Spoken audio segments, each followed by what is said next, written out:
Talvez você tenha feito constantemente estas perguntas. Onde posso encontrar refúgio num mundo cheio de conflitos? Ou, como e onde posso encontrar força para vencer nesse mundo que oferece tantas derrotas? Acompanhe agora com o pastor Edson Bruno mais um programa Encontro com a Palavra.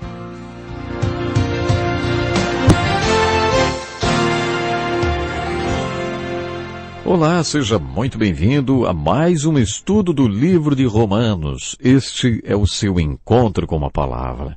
Olha, a sua atenção nos dá muita alegria. Acomode-se e acompanhe conosco. Continuando o assunto que foi iniciado no último programa, comentaremos o capítulo 2 da carta de Paulo aos Romanos. Vimos que Paulo abordou duas questões neste capítulo. Vamos agora falar sobre um terceiro problema abordado por Paulo no texto que vai do versículo 25 até o final do capítulo 2 de Romanos.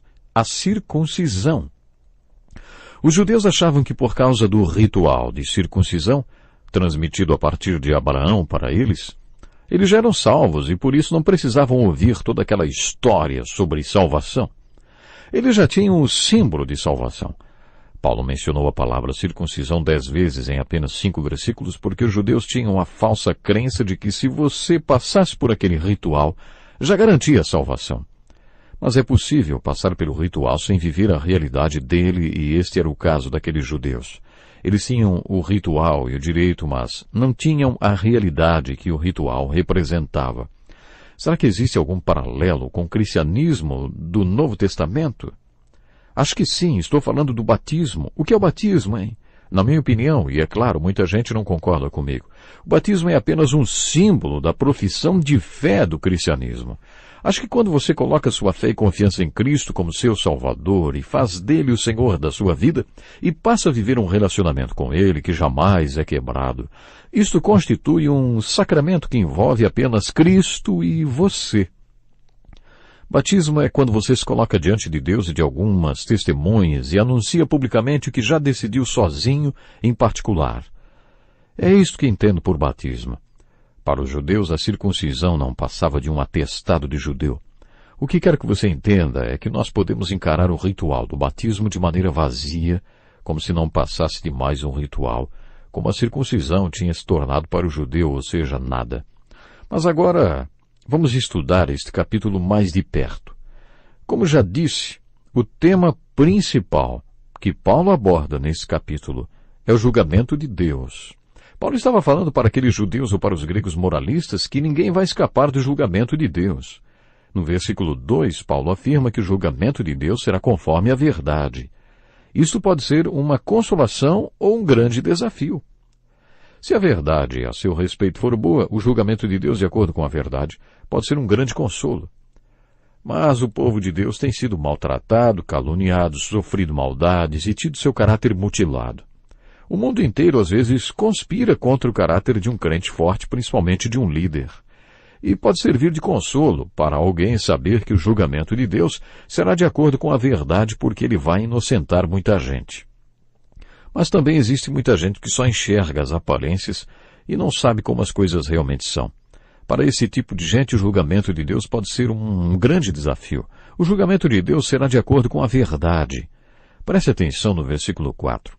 Ou será que você despreza as riquezas da sua bondade, tolerância e paciência, não reconhecendo que a bondade de Deus o leva ao arrependimento?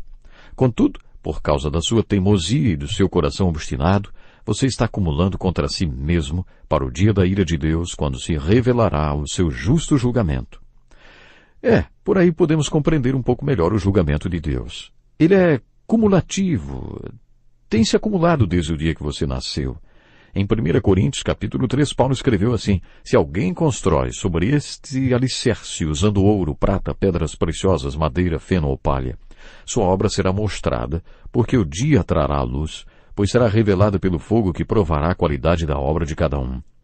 Quando chegarmos lá, o Senhor vai dizer: Edson Bruno, parece que temos bastante madeira, feno e palha por aqui, não é? E aí o fogo vai consumir tudo. Este fogo purifica o ouro e a prata, e quando ele se acabar, o que sobrar ficará para a eternidade. É isso que Paulo diz em vários de seus textos. O julgamento de Deus é cumulativo. E mais, ele diz que este julgamento é justo e que Deus não nos julga agora por causa da sua bondade, tolerância, paciência. Deus está dando um tempo para que haja arrependimento.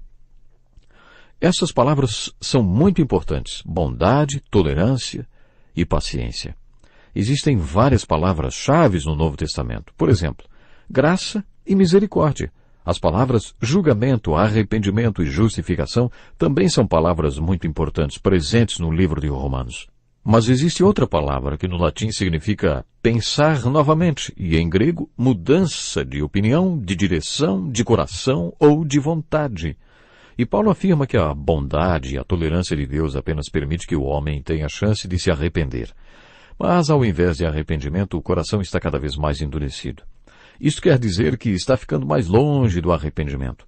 Com isso, a ira que será revelada no dia da ira e do julgamento justo de Deus está sendo acumulada. Nas últimas décadas temos presenciado uma explosão interminável de informações. O conhecimento tecnológico e científico se expandiu muito e hoje sabemos muito mais do que se sabia séculos atrás. E eu me pergunto, será que com todo o aumento da ciência, hoje conhecemos mais sobre Deus, Jesus Cristo e as Escrituras do que Wesley sabia em 1738? Acho que não. Infelizmente temos de admitir que cremos menos.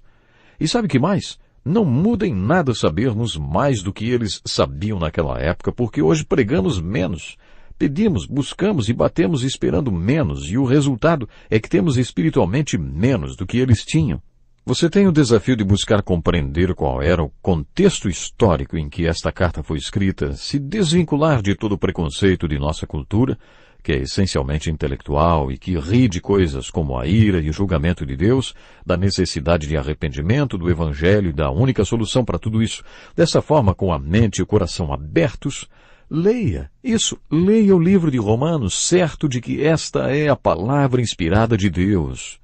Lembre-se que a palavra de Deus não está sujeita a julgamento, mas a maneira como enxergamos as coisas e também nossas atitudes estão em julgamento. Se você estiver com a mente e o coração abertos, entenderá a mensagem de Paulo no 2º capítulo desta carta, quando ele se dirige às pessoas como os religiosos judeus que se achavam justos, ou a você e a mim com todos os nossos preconceitos. Os judeus tinham os seus preconceitos, por isso não podiam ouvir o que Paulo estava dizendo. Nós também temos nossos preconceitos, e talvez por isso não entendamos o argumento do livro de Romanos. Observe também o que Paulo diz sobre julgamento no versículo 6. Deus retribuirá a cada um conforme o seu procedimento.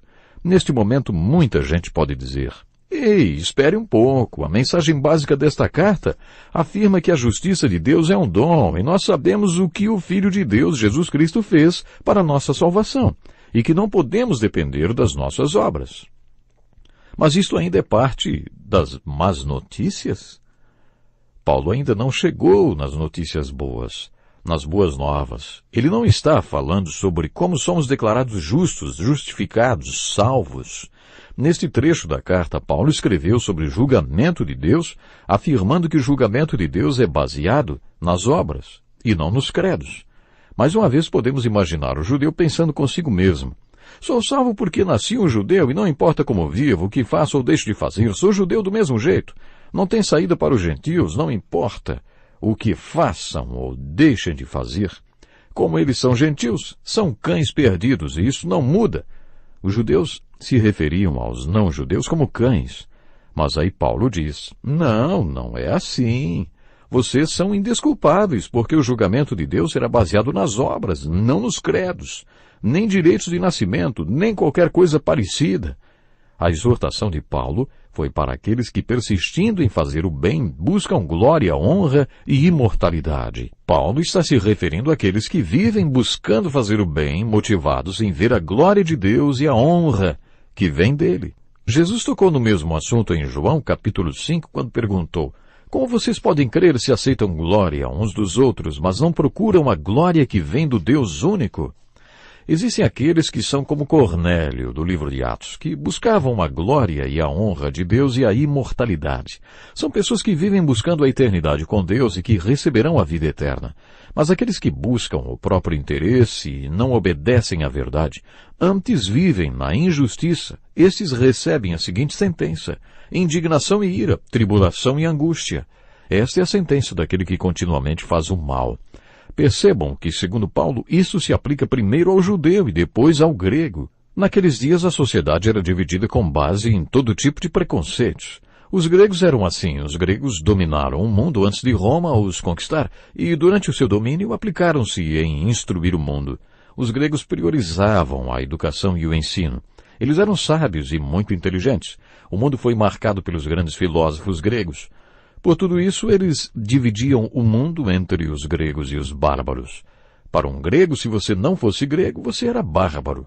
O termo bárbaro tem a seguinte origem: o som de uma pessoa falando uma língua que eles não conheciam lhe soava como bar-bar-bar. Bar-bar-bar. Por isso chamavam aqueles que não eram gregos de bárbaros. Para o grego, era assim que o mundo era dividido: sábios, que eram eles, e os não sábios, os bárbaros.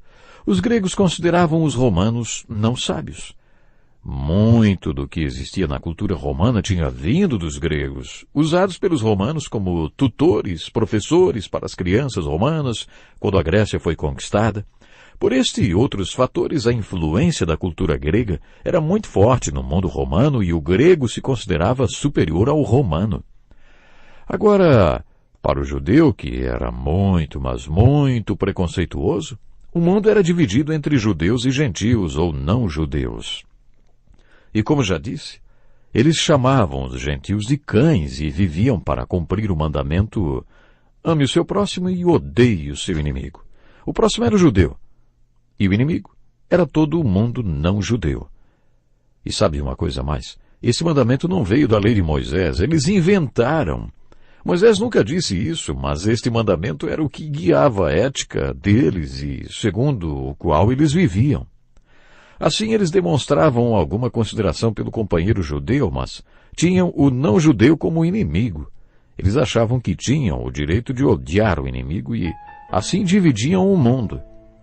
Pena que o nosso tempo hoje já está acabando, mas eu sei que você vai estar conosco para o próximo encontro com a palavra, quando vamos continuar a estudar o capítulo 2 da carta de Paulo aos Romanos. Sua vida será transformada pela palavra de Deus. Tenho absoluta certeza que você vai viver mais de perto a glória de experimentar a graça de Deus e a justificação de Deus. Não perca o próximo programa. Deus lhe abençoe. Que lição importantíssima. Obrigado, Pastor Edson Bruno. Prezado ouvinte, coloque em prática o que você ouviu aqui. Sem dúvida, sua vida será grandemente abençoada. Este é um estudo escrito pelo Dr. Dick Woodward, na voz do Pastor Edson Bruno. Escreva-nos e solicite o material. Nosso endereço é Encontro com a Palavra, Caixa Postal 2011, CEP 89201-970, Joinville, Santa Catarina. Até o nosso próximo Encontro com a Palavra.